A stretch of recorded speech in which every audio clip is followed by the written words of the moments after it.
agora a sua dose semanal de vacilo na internet. Tá pegando fogo, bicho! Começa agora Decréptos.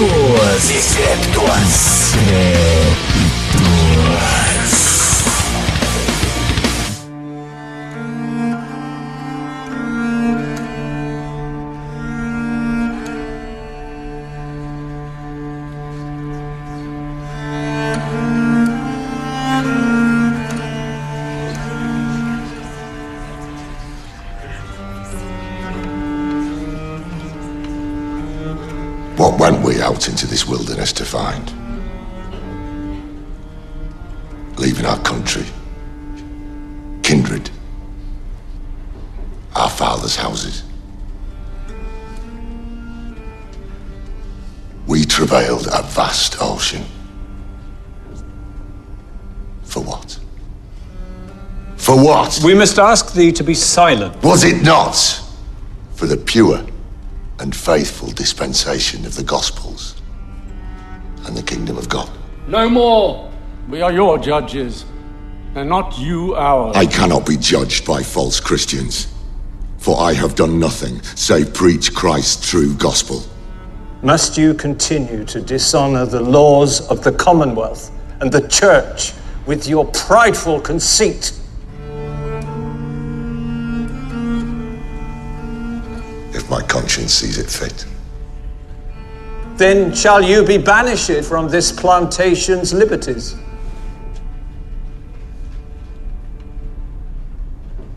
I would be glad on it.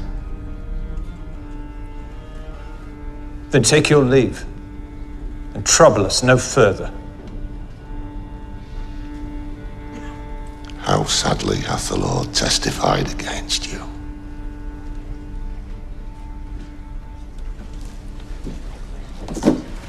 Catherine.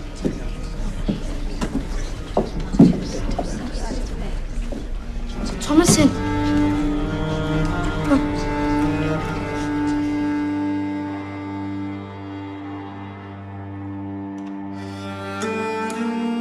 Bom dia, boa tarde, boa noite, Brasil. Começando mais um Decrépitos, o podcast mais ouvido na Nova Inglaterra do século XVII. Olha que coisa, somos viajantes do tempo. Eu sou o Daniel, tem aqui comigo João Carvalho. Nome, João. Idade, 14 anos. Seria, se estivesse vivo. E também aqui com a gente, Rafael Mordente. Hoje eu vou... Tudo bom, Mordentão? Tudo bom, cara. Eu gosto de chamar você de Mordentão. Legal, cara. Legal, cara. Você pode aí. Chama aí. Muito bem, estamos aqui hoje para falar sobre um controverso cinemovie. Sim, uma película de cinema que é A Bruxa, ou The Witch, ou La Bruja. Ou que mais? Fala em outras línguas aí. Em latim, como seria, João? Der Bruchgenstein. Exatamente. Em alemão. Em alemão. Em russo, A Bruxa em russo. Não, peraí, desculpa, eu errei em alemão. É Das Bruchgenstein. Isso. Muito bem, hoje vamos falar sobre A Bruxa, esse filme que gerou aí uma certa polêmica, porque muita gente gostou, muita gente odiou, acho que eu não conheço ninguém que amou, mas vamos comentar um pouco sobre a história do filme sem spoilers no primeiro bloco, e depois, no segundo, a gente vai dar um aviso pra você, então se você não quiser saber, você pare de ouvir na hora que a gente avisar. Vamos comentar tudo com spoilers e falar as coisas que acontecem neste filme. Vamos aqui ter uma bela discussão. Fizemos o João assistir porque a gente sabia que ele ia odiar o filme pra poder dar uma discussão, né? Porque não adianta, eu e o Mordente a gente gostou. Sim. Então não ia ser uma discussão, ia ser pô, que da hora o filme. Esse é uma exaltação. Sim, a gente precisava de alguém mais azedo que a gente trouxe o João pra assistir o filme. O João ficou puto. Deu super certo. Deu super certo, ficou puto com o filme e quase saiu do podcast. Ai, João azedando, o melhor João, cara. Eu vou rir muito hoje. Se prepare porque hoje tem. Mas antes vamos ler e-mails.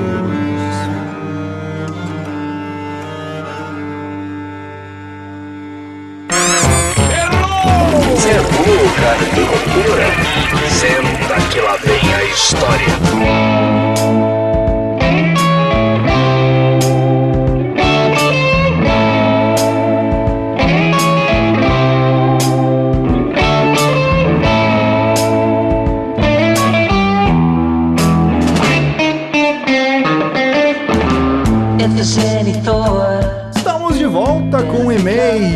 dentro do episódio, Rafael Mordente. Olha só que coisa, hein? Pois é, cara. Prevaleceu a ditadura do editor. Os e-mails voltaram para o Brasil ou foram embora do Brasil? Eu não lembro como é que era. Os e-mails foram embora do Brasil agora. Foram embora do Brasil. Cara, mas sabe por quê? A gente tava soltando os episódios de e-mails separadamente, então a gente achava sacanagem ele ter 15 minutos. Porque, né, afinal de contas, não deixa de ser um episódio. A pessoa que tá com saudadinha da gente, da sua voz. É verdade. Ela gostava de ouvir. É Só verdade. que dava muito mais trabalho e quase não tinha download, cara. Então a galera meio que cagou pro negócio. Eu falei, quer saber? Volta pro negócio, a gente faz mais curtinho, vamos ler só 3 e-mails por semana mesmo, sem bate-papo. 2 a 3, dependendo da situação. Isso. E hoje a gente vai ler 2 porque são 2 gigantes. Pois é, então vamos lá. Né? Então vamos lá. Então, se você quiser mandar o seu e-mail, ouvinte@decreptus.com, mande sua crítica, sua sugestão, seu abraço, seu afago. Inclusive, deixa eu mandar um abraço aqui para 2 pessoas. Primeiro para Lilian Santos, que sugeriu o tema. Ela é de Dublin, olha aí que coisa chique, coisa chicosa. Ela que sugeriu o tema da coleção Vagalume lá no Twitter do Decreptus. Se você não segue, então siga @Decreptus. Tem aí no post. Ela sugeriu e a gente fez e o pessoal curtiu pra caramba. Tem bastante comentário já no site lá. A galera ficou toda... que saudade! Enquanto teve um lá que... nunca ouvi falar dessa porra. Porra é essa de Vagalume? Alguém deve ter achado que tem alguma história, né? Do Vagalume. O Vagalume assassino. É. Mandar também um abraço pro Gabriel Trutzi. É com 2 Z's, eu acho que pronuncia Trutzi. Que mandou um e-mail lá bem legal com críticas construtivas. E é isso que a gente gosta. Críticas construtivas. Não adianta só xingar por xingar, né? O primeiro é do Edgar Santos. Ele, se eu não me engano, é da Bahia. Ele manda e-mail sempre. Ele que fez os desenhos das nossas camisetas. Se eu não me engano, é o Edgar Santos que é a máquina da morte no handball? É, exatamente. Ele é da Bahia, se eu não me engano, não é? Você lembra? Eu acho que ele é baiano, sim. Não lembro se é Porto Seguro. Um cara super simpático, cara. Sim. Doce e gentil, assim. A história da máquina... o monstro do handball. É isso que eu ia falar, velho. Aquela história é muito boa. O jeito que foi contado, realmente. Grande Edgar Santos mandou o seguinte: olá, pessoal do Decreptus, tudo bem? Tudo bem. Eu tenho orgulho de admitir que eu tive contato com todos os livros, pois minha mãe leciona português, literatura e redação. Olha aí. A Ática mandava os livros, ele tá falando da coleção Vagalume, pra quem ainda não pescou. A Ática mandava os livros para os professores aplicarem nas aulas, logo tinham pilhas em casa.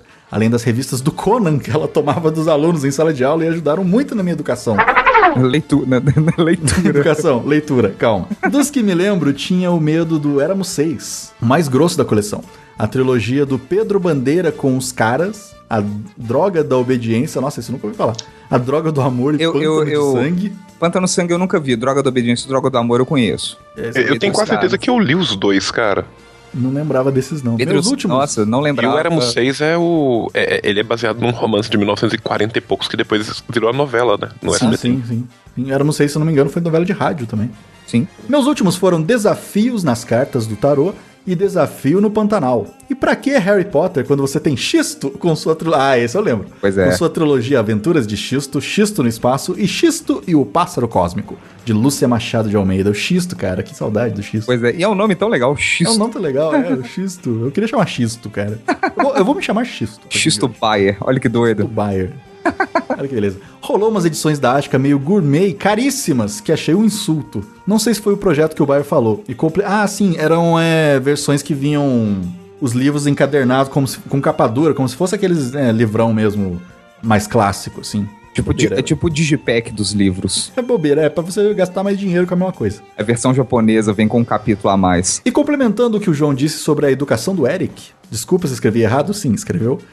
Outro modo da criançada ter o costume de folhear é se ligar nas tarefas escolares, onde ao invés de muitos pais auxiliarem o filho a recortar e procurar as imagens em revistas velhas, ou na Veja, que só serve pra isso, eles imprimem o que a tarefa pede. E Les Infantes tem trabalho 0. Gostei do retorno, espero que possivelmente exista outro modo de ajudá-los no Patreon. Eu não uso cartão de crédito. Abraços com cheiro de livro, Edgar Santos, edgarsantos.com.br. Alguém ganhou a propaganda. Muito obrigado, Edgar, é verdade, cara. Esses livros do Xisto, nossa, deu saudade, eu queria ter tudo aqui em casa. Nem sei se tem pra vender ainda. Cara, pra quem não pode nos ajudar com o Patreon, tipo assim, compartilhe os posts no seu Facebook e tal, vocês já ajudam bastante, apresentem pros seus amiguinhos. Principalmente pro seu amigo industriário, dono da Monsanto, que tá precisando de fazer uma propaganda. Seu amigo deputado federal. Mas falando sério, cara, mais pra frente a gente tá analisando as possibilidades de fazer um Patreon tupiniquinho, vulgo Padrim. Sim, a gente tava lá de olho já no Padrim, já várias gentes mandaram pra gente lá o... Não, logo a gente anuncia isso, a gente só vai fazer nosso cadastro certinho lá. Cara, que sonho isso, cara. Eu vou ter um carnê meu, assim, próprio, para as pessoas vão pagar pra gente num carnê. Olha que louco, cara. Coisa, o boleto, carnezão. Mas fique ligado que daqui a pouco tem novidades aí pra galera que quiser nos apoiar nesta fabulosa rede mundial de computadores. Nessa longa jornada da vida, vou correndo e não posso parar. No caso deles é parar. Vai o próximo aí, João. Henrique Matsuoka, 17 anos, São Paulo, cursando bacharelado em matemática pela Federal do ABC. Uau, que surpresa alguém com um sobrenome nipônico que cursa uma puta faculdade com 17 anos. Pois é, né? Bom dia, boa tarde, boa noite e, acima de tudo, um bom momento, decrépitos. Tudo bem com vocês? Espero que sim. Esse é o primeiro e-mail que mando para um podcast, então de antemão já peço desculpa por qualquer vacilo vindouro no e-mail em questão. Jamais te perdoaremos. Já conheci o João e o Mordente pelos vídeos do satirismo e comecei a escutar o podcast no meio de 2015. Desde então tem sido difícil de segurar o riso no meio do transporte público e explicar pra minha mãe porque fico rindo sozinho tal qual um retardado. Muito obrigado, que é isso, cara, tipo, decepcionando mães, cara, é o que a gente faz melhor desde que a gente nasceu. Servimos bem para servir sempre. Exatamente. O último episódio me fez lembrar dos livros que a professora no ensino fundamental nos oferecia no final de semana. Pô, que legal, né, cara? Você pensar, tipo assim, eu, o Mordente, nós temos quase que, tipo, o dobro da sua idade. Eu tenho o dobro da idade dele. O Mordente tem literalmente o dobro, eu tenho quase o dobro da sua idade. Eu tô longe também, não. E assim, e é muito bacana a gente ver que tem uma segunda geração que também, né, tá passando por esses clássicos, que são clássicos da nossa literatura e tal, e que são excelentes livros introdutórios pra depois a pessoa, tipo assim, de fato, ler, ver que é legal, ficar instigada, sacou? E ir pra frente. Então, pô, que bacana. O último episódio me fez lembrar dos livros que a professora no ensino fundamental nos oferecia no final de semana, bem parecido com o jeito que o Bayer descreveu. Só que no meu caso, a leitura era sem tarefa ou obrigação alguma. Ela colocava os livros disponíveis em frente à lousa na sexta-feira e podíamos levá-lo para casa conosco pelo fim de semana. Ler ou não era uma escolha totalmente nossa. Lembro que me divertia bastante lendo, e essa liberdade que ela nos proporcionava com certeza me ajudou a despertar um gosto pela leitura e a enxergá-la não como uma tarefa, mas sim, puramente como um meio de entretenimento. Parabéns para sua professora, parabéns para você que leu. Uma pergunta que eu gostaria muito que vocês respondessem é, gente, vamos prestar atenção porque é para nós três, hein? No que vocês trabalham atualmente, já que para mim nunca ficou muito claro no decorrer dos episódios. No mais, só queria agradecer os três. Obrigado, Danonel, por ser esse editor do caralho e ter esse jeito azedo com o qual me identifico bastante. Obrigado, João, por ser esse pilar de conhecimento e por ter os melhores causos da história. Sim, cara, minha vida é muito única. E por último, mas não menos importante, valeu, Mordente. Acho tuas analogias show e seus comentários e senso de humor tudo que há de turbo nesse Brasil. Hashtag Mordente é mais do que uma risada gostosa. Aí, Mordente, tipo, não... Pô, que puto elogio, cara. Acho que é só isso, galera. Fiquem na paz do Cristo Rei e abraço a todos. Mano, se esse é o primeiro e-mail que você tá mandando pra um podcast, quando você chegar lá pro 10º, os apresentadores vão chorar e se suicidar porque eles não vão ser dignos dos seus e-mails. Japonês é outra coisa, né, cara? Não, que meninão de ouro, esse menino Henrique, cara. O cara faz matemática, mas o português dele também é impecável. Com certeza, cara. É isso. Bom, eu sou o DJ, João, o João trabalha com memes, né, João? E eu sou crítico de videolog. Exatamente, essas são as nossas profissões.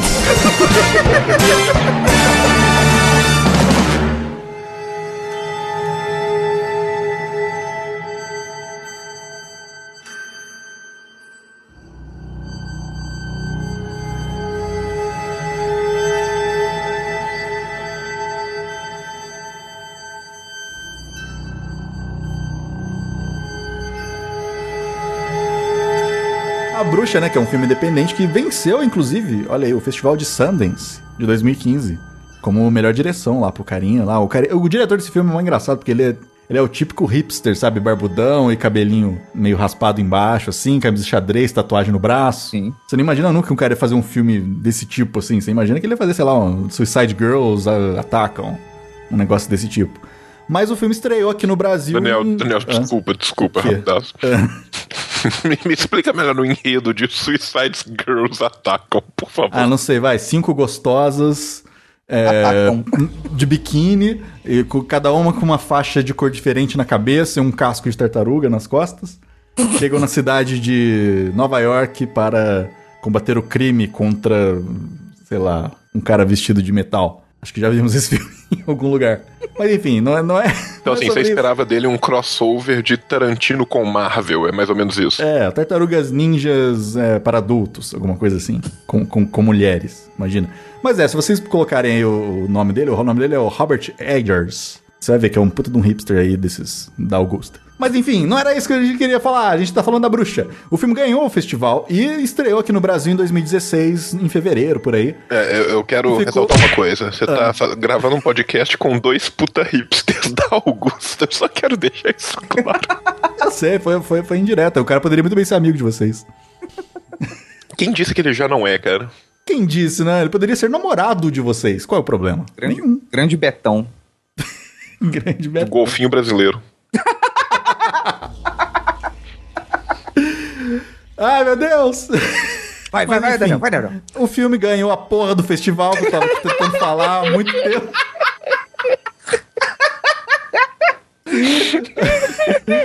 Aí os caras lá da Universal viram e eles resolveram levar pro cinema, mas foi uma merda porque eles venderam como se fosse um filme de terrorzão, de susto.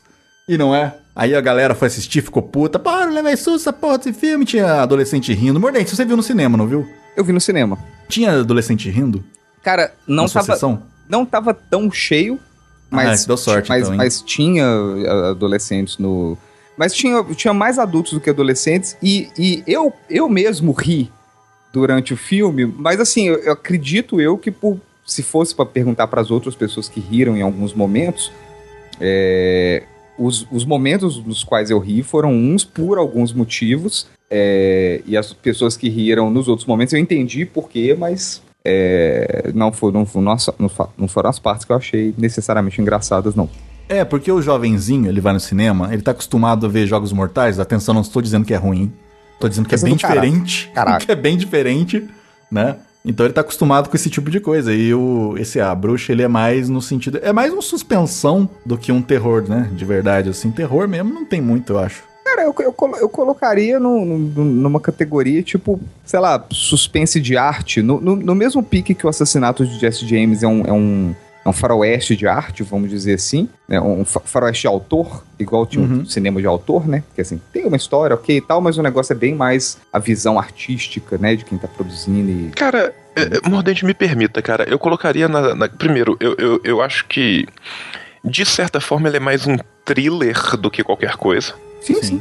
Não, suspensão, ok. Assim, tipo, ele é muito diferente, mas o tipo de susto e o tipo de a forma como ele vai lidar com os seus sentimentos pra te deixar ressabiado em relação às possibilidades vindouras do filme é muito mais análogo a um thriller no sentido de é muito mais parecido com um Seven, quando você tem indícios de que algo ruim pode ou vai acontecer. Sim. Do que propriamente ele seria de forma nenhuma um terror gore.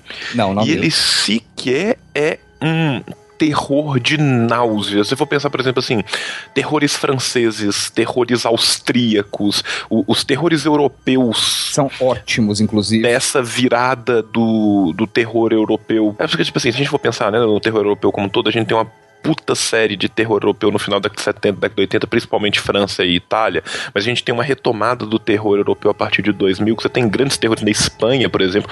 Porra, é El Dia de la Bestia, né, cara? Porra, que Dia de la Bestia, que é muito bom, devia chamar Fanfarra de la Bestia, porque é um filme fanfarrão, assim, em homenagem ao Satanic Samba Trio, mas enfim...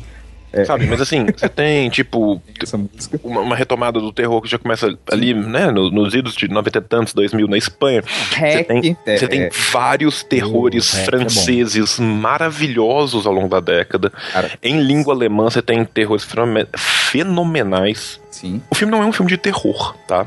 O filme é um filme de suspense no sentido de suspense thriller.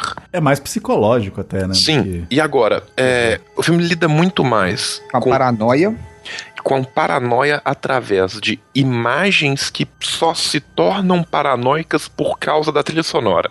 O que faz o filme ser um thriller é a trilha sonora do filme. Cara, me lembrou muito Iluminado, não lembrou? Porque não? Boa parte daquelas mesmas imagens, assim, eu vou pegar uma imagem em estilo que não dá spoiler de nada, mas, por exemplo, assim, o coelho que é filmado várias vezes. Todas as vezes que você trava no coelho, o que torna aquele coelho escabroso, que torna aquele coelho um trigger de uma emoção mais forte, de um medo, de uma paura, de uma paranoia, é a trilha sonora que está acompanhado com o coelho. Sim, é sempre... E além dessa parte do coelho, sempre em momentos nada a ver, você tá lá, vem aquela trilha em cima. Isso no cinema deve ter sido bem legal, inclusive. E me lembrou bastante o Iluminado, que tem várias cenas assim, de nada acontecendo, mas a trilha te empurrando, dando esse gatilho mesmo que o João falou, de dar a sensação, né, do suspense ali, daquela imagem. Inclusive, lebre, esse coelho, aparece sempre quando vai dar uma merda. E eu vou falar uma coisa assim, você quer ver um bagulho que é 10 vezes mais cabroso, vai ver Goodnight Mommy, cara. Pois é, você falou desse filme. Sabe outra coisa que tinha muito isso, cara? Por incrível que pareça, Lost tinha isso. Com a trilha sonora também. De você tá vendo, sei lá, uma imagem, um mato sem nada e um violino chorando. Mas enfim, a gente vai falar um pouco da trilha sonora depois. Cara, pássaros, velho. Pássaros. É passarinho voando, cara. O que faz pássaro ser um puta filme é a trilha sonora, cara.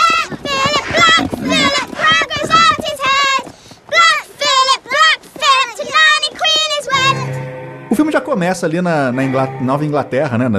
Na década de 1630. A gente já começa com aquele julgamento meio bizarro lá dos puritanos. Puritanos, João, explica pra galera que não sabe o que é. Não, é que você tem que pensar o seguinte.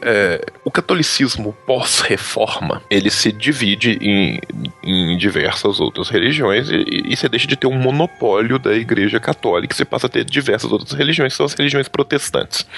Essas primeiras são chamadas de protestantismo histórico. Essas religiões protestantes, elas adotam ideais de uma espécie de Wittenware apostólica, de viver como os apóstolos viveram, de uma vida muito mais próxima. A Bíblia, uma vez que o grande quê da reforma é exatamente isso, dos próprios fiéis terem acesso às escrituras, das escrituras não serem um apanágio da classe clerical, eles tentam viver mais de acordo com as escrituras. Isso faz com que essas pessoas tenham um ideal de vida e uma praxis da sua religiosidade ainda mais extremada do que os católicos daquela época tinham. É óbvio que a gente tem que lembrar que a gente está em outro universo mental e os católicos daquela época não são os católicos de hoje, que são muitas vezes assim, católicos só por tradição. Eu sou católico porque meu pai era, meu avô era, meu bisavô era, que são os famosos católicos não praticantes. Então assim, a galera da época era extremamente praticante e os puritanos, e o nome já diz bastante, eram aqueles que levavam aquela praxis a todos os atos do seu dia a dia. Então assim, essas pessoas como um todo, elas têm toda uma ideia mental, todo um mundo construído com base na religião, e a religião para elas não é algo jamais questionável, aquilo é real. Então a gente tem que pensar que essas pessoas experienciam o mundo com uma lupa muito diferente da nossa, sejamos nós, no meu caso, um ateu, mas no caso de várias pessoas, por exemplo, católicos não praticantes, onde aquelas pessoas experienciam aquela religião em tudo da sua vida 24 horas por dia. Então elas estão inseridas num mundo mental onde esse próprio mundo torna muito mais sugestionável, que a linha que divide o que é físico do que é metafísico é muito mais tênue. Então assim, para essas pessoas, o diabo não é uma representação, o diabo não é uma ideia, o diabo não é um conceito, o diabo é uma realidade e ele está o tempo inteiro tentando tentar os cristãos para que eles saiam da sua vida. E de fato, bruxas existem, o diabo existe, o mal, ele não é só uma ideia, o mal ele é personificado. A verdade é que, tipo, para além desse mundo mental, a gente tem que pensar que é muito diferente mesmo nessa época, pessoas que estão inseridas numa vida citadina e pessoas que estão inseridas em ritmos campesinos, tá? Então, assim, esse grupo que esse filme vai falar de uma família, e esse núcleo familiar, ele vive os ritmos do campo. Então, assim, eles são agricultores. É muito diferente as pessoas que viviam numa cidade, que viviam em um conjunto, em um grupo maior. Aquela cidade tem uma fortificação. Por mais que a noite seja um momento tenebroso, que a noite seja um momento escuro, que a noite seja um momento do medo, aquelas pessoas têm casa, elas estão vivendo um lugar junto, existe algum tipo de iluminação coletiva ali, nem que seja por velas. Mas a sensação grupal de segurança é muito maior, por exemplo, do que pessoas que estão vivendo diretamente no campo, onde o breu total, você está no meio da floresta e a floresta é de fato um lugar de medo e do desconhecido. A floresta tem lobos, a floresta tem bichos. A floresta tem animais que são predadores, a floresta tem perigos. Se você cai e quebra uma perna lá no meio, ninguém vai vir te salvar. Uhum. Se você sai pra caçar e a sua caça, você pode muito bem se tornar presa enquanto você tá caçando. Então, assim, tem tudo isso. Para além disso, a ideia que essas pessoas tinham da noite e do ermo é muito diferente da nossa, que a gente tem que lembrar disso. Então, assim, no nosso mundo mental, ficou de noite, pô, pega nada, eu acendo a luz, a rua tem luz, você não fica com paura, é noite, eu vou morrer, eu vou ser atacado. A noite, ela já tinha uma força muito maior. Para além disso, a ideia desse mundo mental, onde essas pessoas estão inseridas, onde, de fato, o mal, ele é presente. Existem bruxas, existem demônios, existem seres do mal que vão vir. E esses seres predam e se aproveitam das sombras, das trevas, da escuridão. Para além disso tudo, a floresta é o lugar ideal do eremitério. Então, por exemplo, assim, Jesus, na visão dessas pessoas e nas pinturas das pessoas, a gente tem que lembrar que a esmagadora maioria dessas pessoas, elas não sabiam ler, elas muitas vezes eram educadas através das pinturas, através dos templos que tinham, né, desenhos, tem pintura na parede, tem desenho nas pedras e tal. E, tipo, existe toda uma linguagem não escrita que educa essas pessoas. E se você vê qualquer quadro medieval ou renascentista, e se for ver onde que o deserto, entre aspas, que Jesus vai, ele não é um deserto, ele é uma floresta. Uhum. Os santos, quando eles vão pro deserto, entre aspas, eles vão pra floresta. Uhum. Os monges que viviam no eremitério viviam no meio da floresta. Lembrando que eremo, em grego, é deserto. Eremiterion é o lugar deserto. Sim, e o conceito, a gente tem o conceito de deserto arenoso, de calor e tal, mas é justamente isso. O deserto é o não populado, não povoado. É o não povoado, é o lugar aonde, tipo, você está contra e aquém das forças da natureza. Sim. Sim, uma floresta pode ser um deserto, qualquer coisa, né? Sim, uma rua pode ser deserto. Uma rua, é.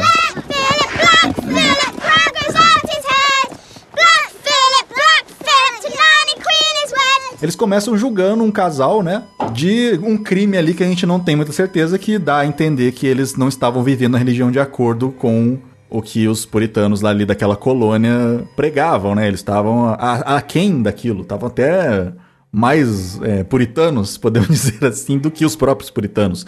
Então eles são expulsos com as crianças e vão fazer a sua fazendinha lá de beira de floresta, né? Foi aquela floresta macraba, ô louco. Aquela floresta. Ô louco, o que é isso? Eles vão lá e fazem a sua fazendinha na floresta, né? Na beira da floresta. Eu já não faria. Eu acho que se eu chego num lugar que tem uma floresta macabra, já não faz fazenda lá, não faz, né, acampamento. Mexe com isso não, pra quê? Não mexe com isso, pra quê? Tanto lugar, vai lá perto do riachinho só. Mas enfim, eles fazem lá, aí se passa um tempo, né, que nasce até a criança, né, o bebezinho. E nada tá dando certo na vida dos caras depois que eles foram pra lá, pra beira da floresta. A safra lá de milho deles não tá vingando, os animais às vezes aparecem tudo meio nervoso. Até que a filha mais velha sai com o bebezinho, né, pra cuidar dele, larga ali, ela deu o quê? 2 segundos de... Vira as costas 2 segundos. Vira as costas, sumiu o neném. E a gente vê o que acontece com o neném, mas só que eles não fazem a menor ideia e tudo. E depois disso a mãe dela, inclusive, passa a ver ela, né, com desprezo e tudo mais. E a partir daí que vai começando o desenrolar da história. Não vamos falar mais nada, só no bloco de spoilers. Mas pra você entender é isso. É um casal que tem lá os seus filhos. Um casal mega fanático. Mega puritano, o cara... Puritano demais, talvez até pelos próprios puritanos. Sim, e o cara... aquele cara, o William lá, o pai da família, que voz aquele cara tem, bicho? Sim. Deus me livre, o cara com aquela voz. Não, o cara parece que ele tá gargarejando asfalto com cera quente. Cara, apesar de todos os pesares de eu não ter gostado do filme, eu vou falar depois os motivos pelos quais eu não gostei do filme. Mas assim, eu quero falar os motivos pelos quais o filme é um filme muito bom. E eu entendo porque muita gente gostou, apesar de eu não ter gostado. Primeiro, a fotografia do filme é esplendorosa. É muito bonito, cara. É muito bem feito. A fotografia do filme, ela é absurdamente esplendorosa. O filme é ridiculamente bem dirigido. Sim, as atuações, cara. As atuações são fenomenais e a atuação dos filhos é assustadora. Mano, o menino, o Caleb, cara, a cena dele, depois a gente vai contar. Os dois mais novinhos, a Thomasin, todos os 4 filhos atuam de forma fenomenal. Sim, são muito bons. A mãe e o pai também, mas assim, por serem adultos e pelos meninos serem tão dignos de nota, apaga um pouco essas atuações, se bem que eu acho que a do pai é fenomenal. Sim, cara, você sente as coisas na voz, até eu tava falando da voz dele, você sente no tom dele, assim, porque você quase não vê a cara dele, é uma puta de um velho barbudo cabeludo, né, Zé de Abreu, assim, da roça. No melhor estilo de filmes de época, o inglês de época é perfeito. Sim, é um inglês meio arcaico, né? Meio não, totalmente. É o inglês da época. E tem, eu acho que a composição de elenco do filme, ela tem um negócio que, assim, quando um elenco funciona, você, às vezes até quando você pensa em bastidores, etc., você pensa no pessoal super se dando bem e tudo mais. Esse pessoal atuou tão bem junto que eu não consigo, a única coisa que eu consigo imaginar na hora que o cara fala, corta, 5 minutos de pausa, é todo mundo continuar azedando. De tão bem que eles fazem, né, Tão bem que eles fizeram. Eles compuseram um negócio que pra mim eu não consigo imaginar essas pessoas como sendo atores. É tipo uma galera que se transportou pro bagulho mesmo. Foi muito foda. Outra coisa que eu acho que é legal destacar, João, você falou da fotografia e tudo, o cenário ali da casinha deles, o interior da casa, que é um negócio meio apertado, que te dá um nervoso, cara, que é a fumaça de vela pra todo canto. Sim. Em contraste com a floresta gigante, né, atrás ali. Então acho que o filme, assim, tecnicamente, não tem o que falar, cara. É um filme que bom, né? Pareceu um cara novo, assim, nos terrorzinhos. Apesar de não ser um terror mesmo, mas é claro que ele vai fazer muita coisa. Eu acho que é muito importante a gente colocar esse pingo nesse aí, cara. Não é um filme de terror. Não é um filme de terror. Não vá assistindo pensando que é terror. Rola desconforto. Rola desconforto. Sim, ele te incomoda. Etc. Desculpa, esse filme tem que ser definido como um drama. Sim, é um dramão. Sim. E eu não quero ver de novo, cara. Eu assisti uma vez, eu pensava, vou assistir de novo pra gravar, né? Falei, quer saber? Não vou, não. Já tive que ver outras vezes pra pegar uns inserts pra colocar aqui no episódio, algumas cenas eu vou acabar vendo de novo, mas eu não assisti ele de novo pra fazer o episódio, não. Who's there? I'm in the Witch of the Wood. Mercy, come out. I'm not Mercy. I be the Witch of the Wood, and I have come to steal ye. Hear me stick a flying through the trees. Clickety-clackety, clickety-clackety. Mercy! Clickety-clackety, clickety-clackety. Why when thou dost rotten? I be a-washing father's clothes like a slave, and thou art playing idle. Because mother hates you. Spoilt child. Tell mother you have left the farm alone. Black Phillip says I can do what I like. Devil take your Black Phillip. Sure thought I can't leave the yard. I could go to the brook before you let the witch take Sam. Quiet thee. It were a wolf stole Sam. A witch. I've seen her in her riding cloak about the wood. Father showed me the tracks. It was a witch. Aye. It was a witch, Mercy. You speak aright. Thomasin. It was I. Liar. 'Twas I what stole him. I be the witch of the wood. Liar. Liar. I am. Listen not to her, Mercy. I am that very witch. When I sleep, my spirit slips away from my body and dances naked with the devil. That's how I signed his book. No. He bade me bring him an unbaptized babe, so I stole Sam and I gave him to my master. And I'll make any man or thing else vanish I like. No. Aye. And I'll banish thee too if thou displeaseth me. Be quiet. Mercy! She's blood-telling fantasies! Perchance I'll boil and bake thee, since we're a lack of food. No! Stop, Thomasin! It's not true. It is, thou thing. How I crave to sink my teeth into thy pink flesh. If ever thou tellest thy mother of this, I'll witch thee and thy mother, and Jonas too. Stop thy tears and swear thy silence. I swear. You'll not tell mother nor father. I swear. Thomasin! Let her alone! Get away from the killer, or she'll witch thee.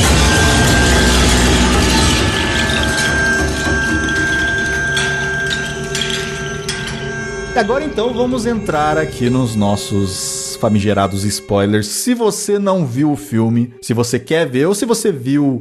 Não, peraí, me enrolei, eu mesmo me enrolei. Se você não viu e não quer saber, você desliga. A gente vai falar um monte de spoiler. Se você não viu e não tá nem aí, não vai ver mesmo, ou não liga pra spoiler, então você pode ficar, né? Não tem problema não. Agora eu recomendo que você desligue, assista e volte aqui pra gente ver o que o João achou do filme, que eu já adianto que ele vai ficar bravo. Black Phillip, porra! Black Phillip. Então, se você ficou aqui, você vai tomar spoiler. Já toma spoiler na cara, ó. Morre todo mundo, menos a menina. Todo mundo menos a Thomasin. Inclusive, Thomasin é o quê? É Thomasin? É o feminino de Thomas? O Thomasin? É. É, né? Eu vou dizer que sim, porque soa correto. Parece, né? Olha, eu vou ser muito sincero. Eu não sei o bastante pra dizer Thomasin. Eu desconheci o nome. Não lembro de ter lido, e olha que eu li muita coisa de Inglaterra na transição de medieval para moderno. Agora, posso começar falando por que eu não gostei do filme? Por que você não gostou, João, do filme? Porque eu fiz questão de definir o filme como um thriller pra gente poder categorizar numa espécie maior, mas o filme basicamente é um thriller mitológico cristão. Sim, você vê até no trailer já deixa claro isso. O problema é que o trailer também deixa entender que é um terror. Então, sabe, então assim, é um thriller mitológico cristão. Então assim, o que o filme é? Eu como historiador, eu como medievalista, eu cansei de ler auto-inquisitorial católico. Eu li o Maleus Maleficarum, o Martelo das Bruxas, né? O livro que os inquisidores usavam na Idade Média. E eu trabalhei muito com esse tópico, porque no meu mestrado eu fiz um dos meus capítulos do meu mestrado é sobre a história e a representação do diabo na sociedade da Idade Média.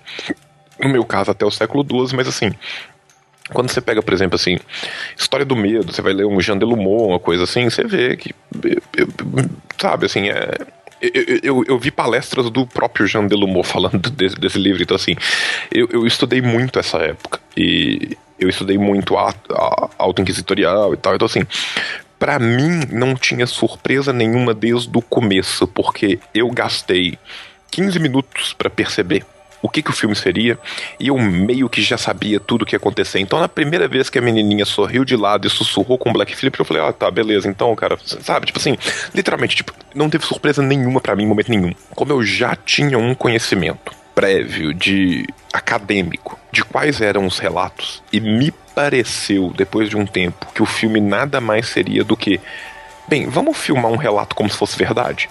Ele fala no final, né, que foi baseado em várias lendas. Sim, tipo assim, relatos e escritos da época. Não, e assim, não são nem lendas, eram os relatos. As pessoas, não só em autos inquisitoriais, mas também os protestantes tinham os seus relatos, ainda mais quando esses relatos eram campestres, digamos assim, quando eles eram campesinos, quando eles são de pessoas ligadas a outro ritmo. O ritmo do campo é um ritmo muito diferente do ritmo da cidade. A pessoa está ligada aos ritmos da própria natureza, aos ritmos das estações. Por mais que você tenha uma temporalidade, vamos colocar em linha reta com o cristianismo, que você tem um começo, você vai ter um fim, você tem, né, a vinda de Cristo, você tem a parousia com a sua volta, o tempo para essas pessoas ele continua sendo circular. Então assim, as estações continuam a passar uma atrás da outra, as coisas se repetem todo ano, os ritmos da colheita se repetem todo ano. Então essas pessoas vivem a vida numa elipse, porque elas têm uma temporalidade que tem um começo, um meio, um fim, a do cristianismo, mas a vida delas é uma temporalidade circular que se repete todo ano. Nessas comunidades mais arraigadas, nesses ritmos rurais, esses ritmos circulares e memoriais, as lendas que vão passando e os medos que vão passando e os problemas que vão passando são meio que os mesmos com roupagens diferentes desde sempre, tá ligado?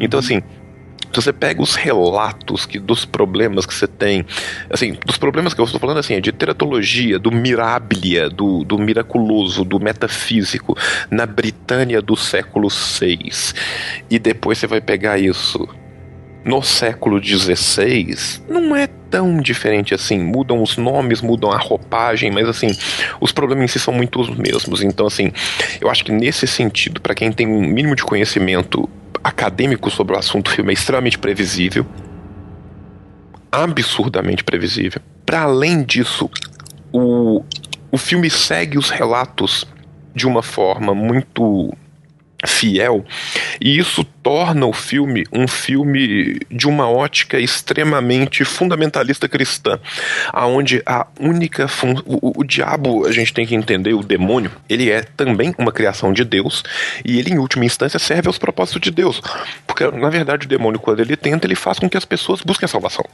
Ah, sim. Mas você não acha que ele é propositalmente assim também? Pra mostrar, pra encaixar naquela época. Mas aí que tá, eu acho que ele é propositadamente assim, até pra fazer uma crítica da religião. Sim, até pra você ver o jeito que a família trata a menina, né, vamos levar ela pra uma família lá pra trabalhar e ser alimentada. A própria abordagem narrativa desse filme, ela não é um discurso, ela é um relato também, né, ele abandona qualquer coisa. A crítica é como o João falou, a crítica está lá para quem tem um mínimo de conhecimento acadêmico, às vezes até informal, porque não é minha formação, eu tenho uma breve noção de como era a mentalidade das pessoas nessa época. A crítica está nas entrelinhas, ela não está sendo falada. Exatamente. O filme ele é narrado. Ele é narrado, ele é uma narração pelicular fiel de um relato do século XVI, de alguém que tinha uma religiosidade exacerbada e que via em qualquer coisa aquilo que a lavagem cerebral que lhe foi feita fazia com que ela visse. E Mordente, você, por que você gostou do filme? Eu sei que você gostou, você falou pra mim desse filme bem antes de eu assistir, você falou, pô, filme da hora, tal. Olha, eu pelo fato de eu, não ter o conhecimento e a formação acadêmica sobre os assuntos que estruturam o filme, né, estruturam a história, então assim, meus comentários passam longe disso. Eu concordo totalmente, eu até achei que o João, eu não estava esperando que ele fosse argumentar por que ele não gostou por esses motivos, mas agora que ele falou, sim, faz sentido, no lugar dele eu também não teria gostado. Sim, sim. Mas assim, para além dos aspectos técnicos que eu achei uma obra-prima, o bagulho combinou tudo, é visual, é auricular, sabe, é extremamente bem atuado, extremamente bem conduzido, feito com você vê que foi feito com o maior carinho. Figurino, tudo feito à mão. Tudo muito foda. Mas eu gostei, que eu até entro na parte, eu pego um gancho do argumento do João e entro para explicar as partes que eu ri, que é justamente algumas coisas que eu percebi que são próprias do núcleo familiar, não interessa em qual período do tempo histórico, cronológico você está. Então algumas coisas da relação entre os membros daquela família são totalmente identificáveis. É uma coisa da relação humana, mesmo que é uma coisa da relação familiar, para acima e além da relação humana como um todo. Então, eu achei muito legal isso, porque já é uma coisa, por exemplo, que eu não esperava. Achei que a coisa da família fosse uma extremamente diferente, completamente diferente, e não é. Tem uma pequena porcentagem de coisas do caralho, cara. Era assim também nessa época, os papos, as tretas, as coisinhas, família é família mesmo, enfim. Mas eu gostei muito por causa da linguagem. Eu acho que ele trata de assuntos que, assim, na verdade, é mais pela minha formação mesmo, pelo fato de eu ter a formação em comunicação. Então, assim, eu tenho uma breve noção de coisas de história, porque, né, comunicação também está muito interligada com isso. Mas eu gostei muito da linguagem, da linguagem através da qual passa algumas coisas que são identificáveis até hoje. O pessoal naquela época era ligeiramente mais burro do que hoje em dia. Olha, eu não sei, se você parar pra olhar comentários em vídeos do YouTube, portais, talvez até um pouco mais inteligente. Mas, por exemplo, uma coisa que eu achei muito legal, como rola todo um centramento narrativo na Thomasin, eu achei muito interessante o lance, assim, porque tudo bem, o bebê some quando tá com ela. Então, assim, só isso já é o bastante pra galera zedar muito com ela. Oi, a mãe, então, né? A gente deixa o neném 2 minutos com você e o neném desaparece. Puta que pariu, sabe? Que vacilo, filho, porra. E eles acham que foi um lobo, né? Porra, que lobo é esse, né? Caraca. O lobo mais rápido do mundo, qual que é, sacou? Então, assim, eu acho que o estado mental da galera é catalisado por isso, né? A faísca que faz aquela chama lenta e constante queimar ao longo do filme. E é muito legal também porque o lance né? A coisa da bruxa, a bruxa, ela é tida como uma coisa real, né? Pelo que o João até já explicou, que a mentalidade da galera não tem uma membrana que separa o metafísico do real, do físico, mas ao mesmo tempo a bruxa é uma figura humana, é uma pessoa que é completamente alheia àquela realidade que você vive, né? Você como campesino do século XVII, etc. Então você sabe que existe bruxa, assim, é uma pessoa tipo eu, porém completamente diferente, que não liga. É o anverso do seu outro, porque exatamente. Na verdade é a parte de baixo da moeda que você mesmo tem. Então, assim, exatamente. Todos são extremamente permeados de pecado. Você tá numa... Você tem que pensar, tipo assim, você nota... Tem vários momentos que isso é um elogio ao filme, que o filme constrói muito bem pra quem é leigo, como que funciona essa mentalidade. Então, por exemplo, assim, quando o pai vai caçar com o Caleb, e ele já reitera com o Caleb, e aí, como é que você nasceu? Não, eu nasci do pecado, eu carrego o pecado de Adão, eu não sei o quê. Faz ele repetir isso, né? Faz ele repetir isso, e aquilo é inculcado toda hora. Na oração que o pai faz na mesa, que o pai reitera o tanto que eles não são dignos sequer de estar comendo, e que tudo vem da graça de Deus, e que eles são pecadores e tal. A mãe, quando tá rezando pelo filho, ela reitera isso. A Thomas reitera isso. Então, assim, isso é muito bem construído no filme. E agora, o que de certa forma me incomoda um pouco também no filme é que o filme tenta ser, ao mesmo tempo, um relato fiel da mentalidade daquele povo, daquela época, mas o filme deixa muito claro em pequenos gestos, num pequeno liame que subjaz a crítica do seu diretor àquela mentalidade, e isso pode ser visto em cada um dos personagens, e aí que me incomoda, porque aí nessa hora eu acho que falta comprometimento de ou fazer uma coisa ou fazer outra. Você acha que ele fica muito em cima do muro, assim, né? Eu acho que nesse momento ele, como homem do século XXI, criado em outro paradigma completamente diferente, um outro ethos mental, um outro ethos comportamental, ele tenta muito fazer um relato, só que ele acaba tropeçando nas suas próprias crenças, e ele quer mostrar a todo momento que pode, numa brechinha ali, que ele tenta justificar aquela brechinha ali como se fosse parte daquela mentalidade para mostrar aquilo. Vou citar exemplos. O Caleb, ele olha pro decote da irmã pelo menos 3 vezes no filme. Sim, várias vezes. Zoinho malandrilson. Tá, o zoinho malandrilson e tal. Então, assim, você tem ali a um só tempo um jovem rapaz que está descobrindo a sua sexualidade num ambiente de muita repressão, como era, e que de fato vai olhar numa comunidade que ele vive. A mulher a mulher mais vivaz que tem ali é a irmã dele, não a mãe, né? Então, assim, ok, consegui entender isso.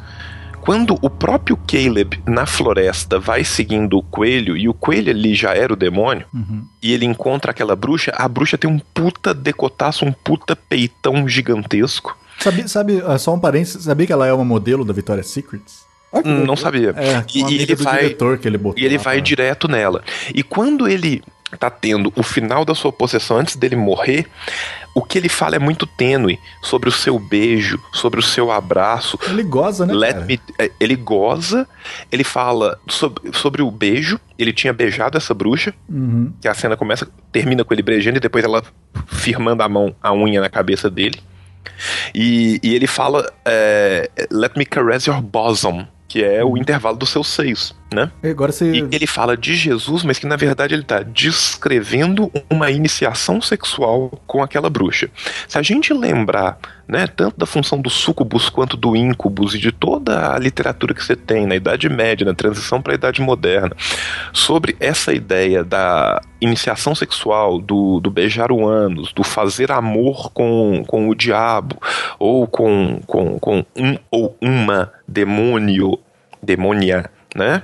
A gente tem ali que o Caleb parece que está implorando por Cristo, mas no final ele acaba cedendo à tentação, porque você não sabe se ele está no final falando de Cristo ou falando da bruxa. Então assim, rola uma pequena crítica aí que eu acho que é do diretor. Eu me questiono até que ponto que uma pessoa criada dentro de uma mentalidade tão arraigada e com tanta pressão cederia tão fácil aos impulsos sem se coibir, você entende? Aham. Mas é aí que tá, eu acho que isso é totalmente irreal, dado o que era aquelas pessoas, quais são os relatos que nós temos delas, você entendeu? E se você pega comunidades mais tradicionais, hoje em dia, assim, pessoas que vivem em comunidades menores, comunidades muito religiosas e tal, isso não é exatamente assim que acontece, não. Isso é muito mais a nossa visão cosmopolita, citadina daquilo do que aquilo. De igual mesma forma, todos eles, de certa forma, aceitam a sua própria corrupção, sabe? Por exemplo, assim, a mãe no final, quando os 2 filhos mortos aparecem, ela sabe muito bem o que ela tá fazendo ali. Você diz aquela cena que ela amamenta o corvo, né? A cena que ela amamenta o corvo, ela vira e fala assim, deixa eu falar com o seu pai que você chegou. Ela falou assim, não, fala nada com o pai não, eu vou vir te visitar de vez em quando. Ela pensa e fala assim, ok. Ela sabia totalmente o pacto que ela tá fazendo ali. Os 2 irmãos menores já tinham um pacto com o Black Phillip há muito tempo. Tanto que várias vezes, quando a irmã menor canta músicas, tem um momento do filme que ela canta uma música que ela fala que o Black Phillip é o Lorde, que ele vem de não sei aonde e tal. Aquela música, cara, é um libelo satanista, cara. Sim, que ela fala que tem a coroa na cabeça. Exatamente, sacou? Então, tipo assim, aquela menina já tinha aceitado o pacto há muito tempo. A única que não tinha aceitado o pacto em momento nenhum é a Thomasin, que acorda e vê o seu pai sendo morto, e quando o pai é morto, que o Black Phillip vai na direção dele, ele fala, de fato, nós somos todos pecadores. Aquele pai era um cara tão pio, tão absurdamente focado em ser pio, que o simples fato dele ter vendido o copo da mulher, ter levado o filho e não ter falado com a mulher dele tal, aquilo pra ele já considerou que ele cometeu um pecado tão grande que ele merecia aquela morte, e merecia todo o sofrimento.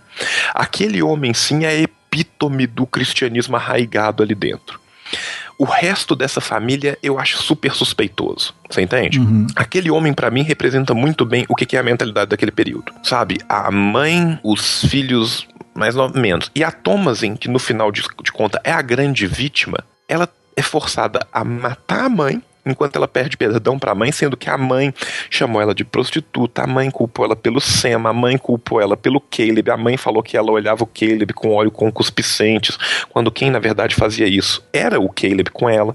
Então assim, existe com a mãe também a ideia da degenerescência da mulher, que eu acho que é uma ideia muito mais nossa do que deles, que é da mulher de meia idade que percebe que tá perdendo a flor da sua juventude, sabe? Tipo, eu acho isso uma ideia muito mais nossa do que deles.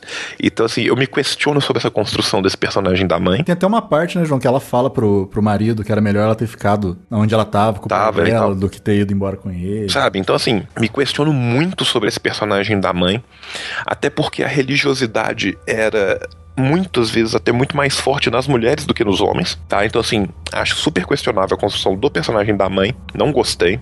Acho o personagem do pai o mais real de acordo com aquele povo. Acho os 2 filhos menores assustadoramente tendentes a um satanismo injustificável. Que criançada mais filha da puta, né? Sabe, aqueles 2 meninos são monstrinhos horríveis. Sim, e chatos, né? Puta merda. Sabe, o Caleb é simplesmente... O Caleb, pra mim, é um personagem super bem construído, porque eu consigo entender a luta entre a cabeça de baixo e a cabeça de cima. Entre os hormônios que estão ali nascendo e o menino tá louco, e uma religiosidade que ele quer herdar do pai, porque o Caleb quer seguir os passos do pai. Você vê que ele gosta muito do pai, que ele tá lá junto, ele fica super feliz de estar junto. Ele tenta ajudar o pai quando ele ouve a conversa, né? Tenta ajudar a Thomasin também, mas sobremaneira tenta ajudar a família e tal. Então, assim, o personagem do Caleb eu acho muito bem construído e apesar disso, me questiona até que ponto um menino naquela idade e tal ia, de fato, ceder tão absurdamente. Mas será que... Eu não sei, eu acho que ele também, coitado, ele não tinha muito opção, né, cara? Eu acho que alguém que é doutrinado como ele era, pelo pai que ele tinha todos os dias, ele teria tanto medo que eu não acho que o tesão dele seria maior do que o medo. Não sei. Agora, tá? Vale que destacar... é muito diferente, Daniel, o tesão numa sociedade como a nossa... E a repressão sexual que existia naquela sociedade. E eu acho que o diretor age como se a repressão sexual fosse a nossa e não a daquela época. Então, assim, eu acho que o diretor é anacrônico em diversas de suas escolhas. Vale destacar aqui também a atuação do menino, né? Na morte dele. Não, o menino é fenomenal. O menino é fenomenal. Que cena, cara. Que nervoso que dá aquilo lá. Ele vai pra cima, vai pra baixo e parece que vai faltar respiração e grita e se abraça e goza. E, nossa senhora.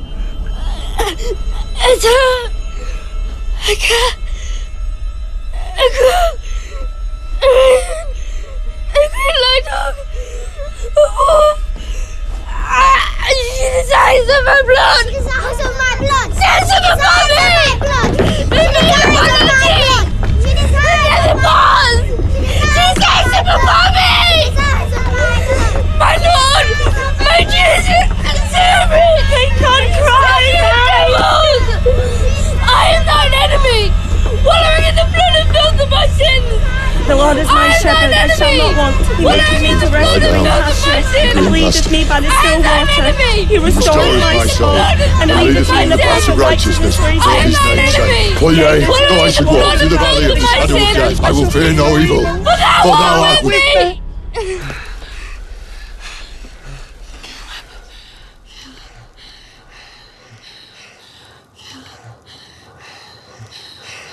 Cast the light of countenance upon me.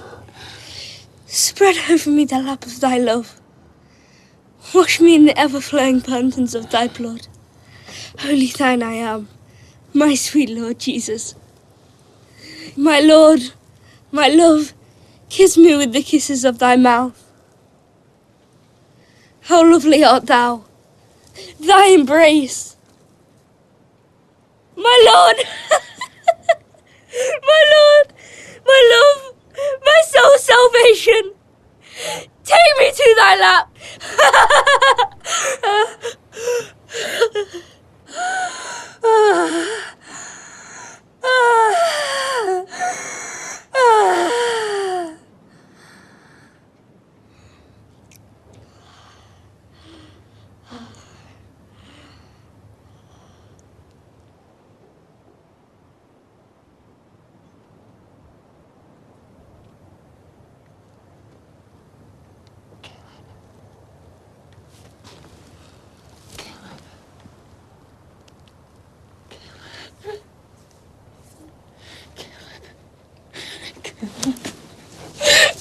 Caleb! Wake up, please. Wake up, please. Wake up. Wake up. No, please. No! He is dead! Oh, he is dead! No!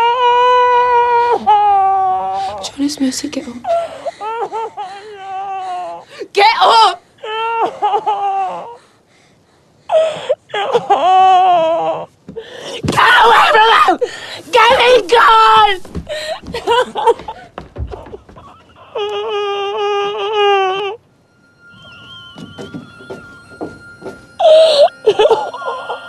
O menino menino é fenomenal. Parabéns, Agora, eu acho que o diretor é anacrônico e eu tô justificando aonde que eu vejo o anacronismo, né, do diretor. Eu acho que ele é anacrônico e teleológico, porque assim, ele traz coisas daqui pra lá e leva as coisas de lá pra mais pra frente do que deveria também, você entendeu? Black Phillip, progress out his head. Black Phillip, tonight the Queen is wed. Vamos falar agora de Black Phillip. Black Phillip. Temos um bode preto, chifrudo, um baita de um bode bonito, um bode lustroso, vistoso, que é claro que era coisa ruim. E, Mordente, você achava que o bode tinha coisa já na primeira vez que a menininha fala que conversa com ele? Eu confesso que eu não achei que eles iam ser tão carudo assim de botar um bode falando. Ah, mas eu acho que aí é só dando forma a uma coisa que, se fosse pra ser... E não deram, né, se for para pensar, né? Não mostrou o bode falando. Não, mas aí que tá, eu acho que é uma maneira que encontra... Você tá triste, Mordente? Hã? Você ficou triste? Você tá meio assim... Eu tô encostado, reclinado. Você tá meio triste.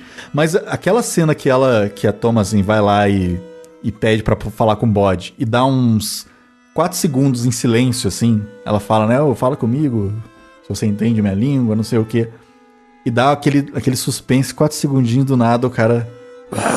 Aquela voz meio sussurrada, cara. Você ouvir isso no fone de ouvido, tem umas 3 vozes ali. Isso legal também de ter várias vozes mixadas na voz do cara. Caiu bem no cinema também. E depois tem nessa cena tem um corte que ela olha pro livro e você vê a pata do bode pisando e um pé humano, né? Com bota.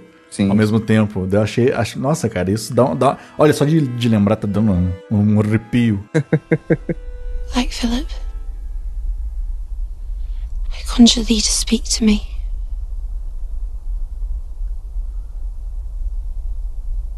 Speak as thou dost speak to Jonas and Mercy.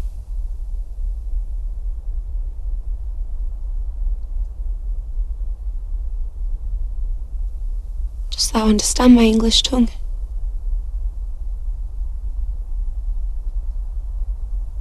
Answer me.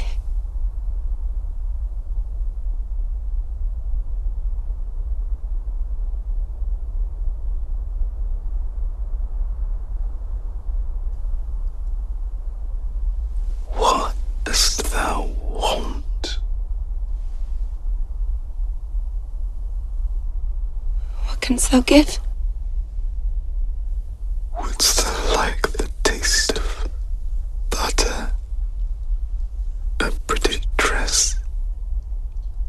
Wouldst thou like to live deliciously? Yes.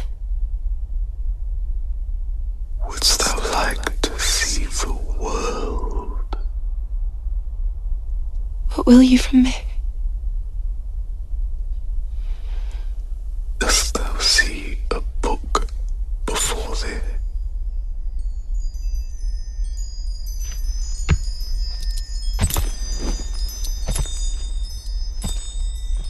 Remove thy shift.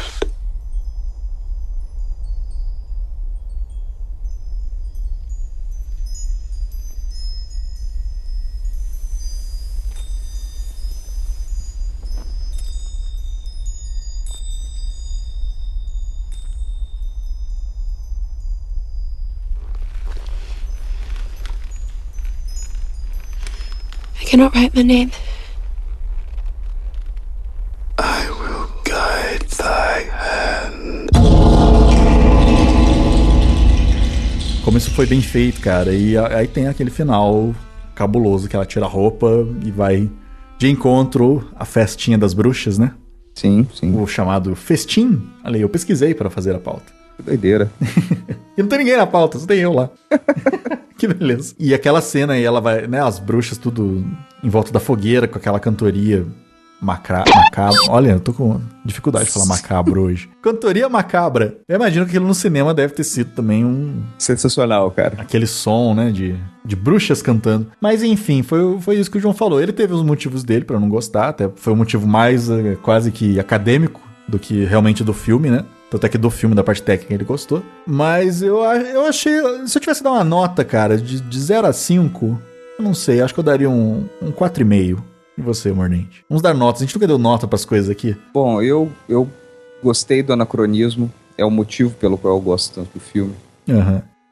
Eu gostei todo esse anacronismo foi um negócio que eu gostei. O lance do Black Phillip é demais. Melhor personagem do filme, disparado. Disparado, melhor personagem. Tem só 2 falas. Sim. O filme inteiro, praticamente.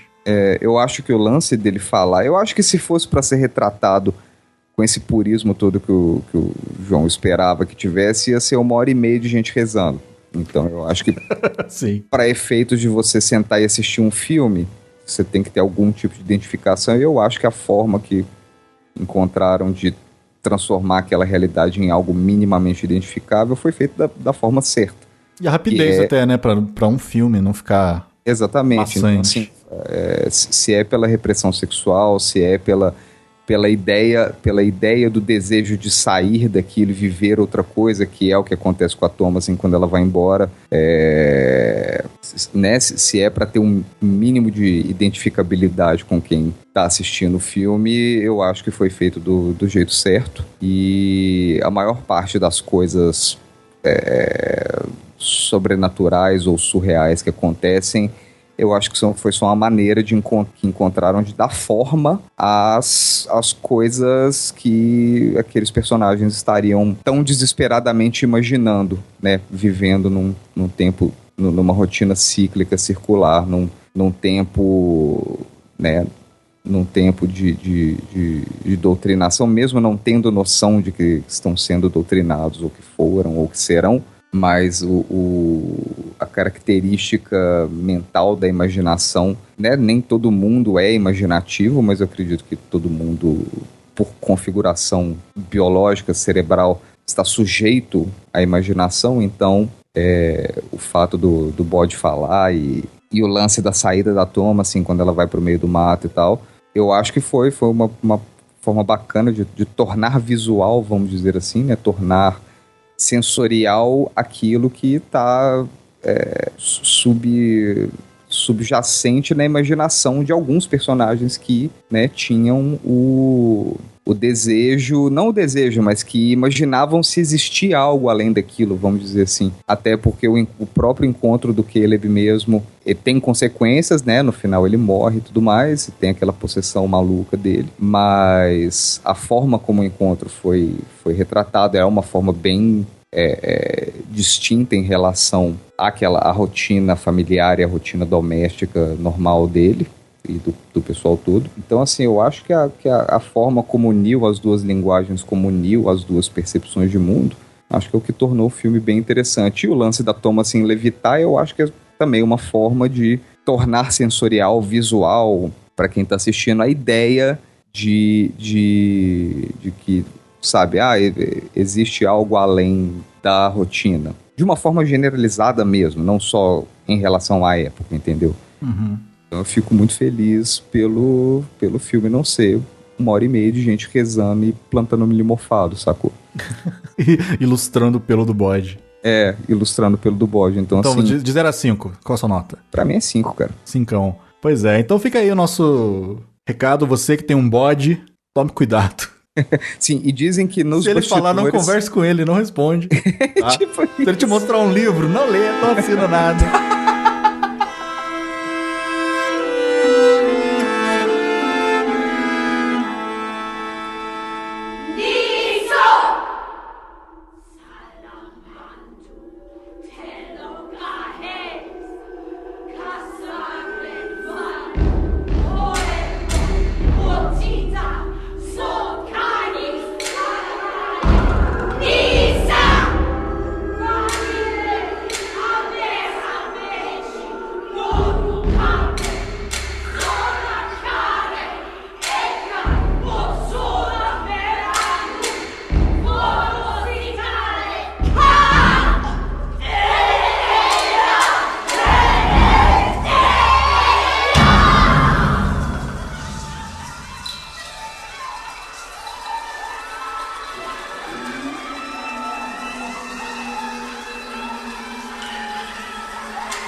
próxima semana.